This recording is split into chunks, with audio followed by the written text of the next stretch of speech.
Oke, bismillahirrahmanirrahim. Assalamualaikum warahmatullahi wabarakatuh. Bertemu lagi dengan saya, Budha Kopiani, di mata pelajaran Prakarya dan Kekerasan kelas 10.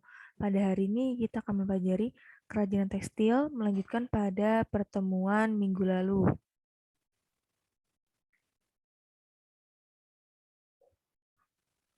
Nah, untuk tujuan pembelajarannya di kerajinan tekstil adalah mudah-mudahan kalian dapat mengidentifikasi karya kerajinan tekstil berdasarkan konsep berkarya, pendekatan budaya setempat, dan ketersediaan sumber daya alam yang tersedia.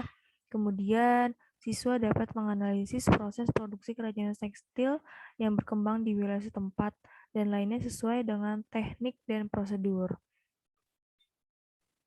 Nah, dan untuk materi kita hari ini adalah kita melanjutkan ragam hias dari kerajinan tekstil untuk jenis tradisional dan jenis modern. Kita akan mempelajari tentang motif batik di Indonesia, ragam hiasnya. Nah, yang pertama, ini disebut dengan ragam hias murni. Nah, seperti kalian lihat, ini adalah gambar ya, motif batik, kemudian ini di baju dengan dibordir ya. Ini disebut dengan ragam hias murni. Kenapa? Karena dia adalah murni benar-benar berfungsi hanya untuk menambah nilai estetik saja ya pada benda tersebut. Tidak ada berhubungan dengan nilai fungsi benda tersebut. Jadi di motif ini berfungsi hanya untuk menambah nilai estetik saja. Nah, kemudian untuk yang kedua, di ragam hias itu ada namanya ragam hias simbolis. Ini termasuk kepada kerajinan tekstil di bidang tradisional. Dan ini gambar dari motif batik ya, melambangkan simbol dari pedang Zulfikar. Nah, ini kalian bisa lihat, ini gambar seperti pedang ya. Ini kenapa bisa disebut dengan ragam hias simbolis di motif batik ini? Karena di sini adalah berfungsi untuk memperindah. Nah, dan di makna motif batik ini adalah terdapat makna tertentu yang bersumber mungkin dari adat istiadat, agama, sistem sosial, atau yang harus taati norma-norma. Nah, contoh lainnya untuk ragam hias simbolis itu seperti ada kaligrafi, ragam hias pohon hayat, ragam hias pohon poniks, dan ragam hias swastika dan lainnya. Dan ini adalah ragam hias simbolis. Dan tadi sebelumnya adalah ragam hias murni. Jadi benar-benar untuk menambah nilai estetik atau nilai keindahan saja. Nah, kemudian kita akan membahas tentang ragam hias nih menurut pola atau bentuknya. Pola dan bentuk visualnya. Dan yang pertama, ini ada ragam hias dari geometris. Kenapa? Nah, kalian bisa lihat ya dari gambar ini disebut dengan ragam hias geometris. Kalian lihat dari gambar ya, ini kan bulatan, bulatan ini sama ya, antara kiri, kanan, atas, bawah. Nah, atau komposisinya itu sama, makanya disebut dengan geometris ya. Jadi antara satu sama lain ya, seperti ini kotak di sebelah bawah, atas itu sama komposisinya. Jadi dia itu mengulang bentuk baku tertentu dengan ukuran tertentu dalam komposisi yang seimbang. Jadi antara kanan, kiri, atas, bawah itu komposisinya bentuknya sama. Contohnya mungkin ada motif kaung, motif batik tumpal, motif batik lereng, motif batik pilin, motif swastika, dan motif ceplokan. Nah, ini disebut ya untuk gambar ini disebut ragam hias geometris nih, untuk yang pertama.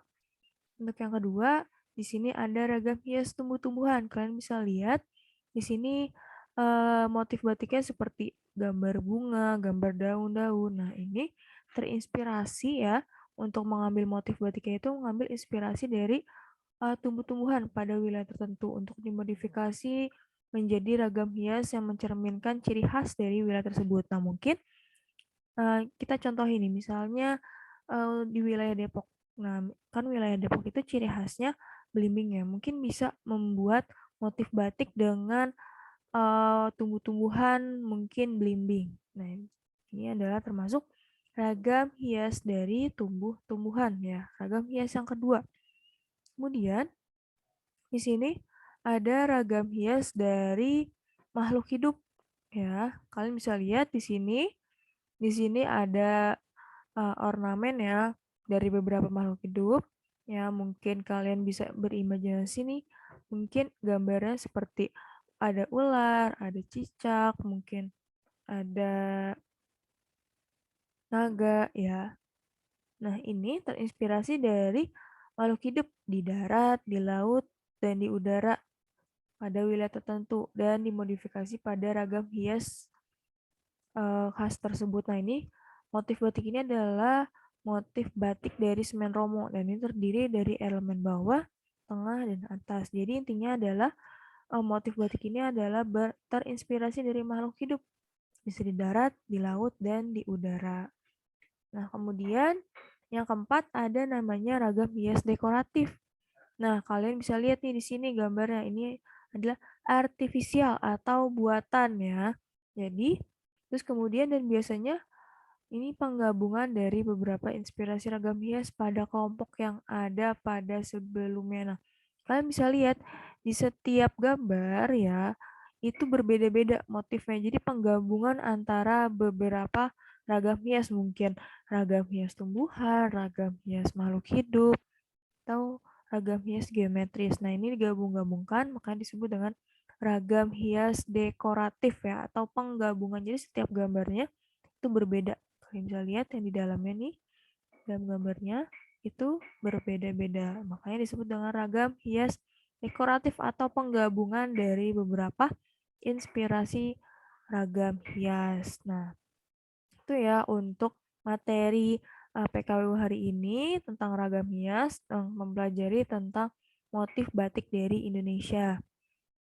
Nah, dan untuk penugasan ya, pertama, pada PKWU, silakan kalian mencari nih minimal 5 gambar motif ragam hias batik dari Indonesia. Kalian cari motif batik, ya silakan cari di Google atau di buku, ya cari 5 gambar motif ragam hias. Kemudian kalian cari deh, kira-kira dari motif batik tersebut, kira-kira apa filosofi atau makna simbolis dari masing-masing motif batik tersebut. Nah, silakan kalian ya, kalian kerjakan pada lembar kerja peserta didik yang sudah Ibu upload di Google Classroom. Setelah kamu kerjakan di lembar kerja peserta didik, kemudian kamu upload tugasnya di GCR PKWU.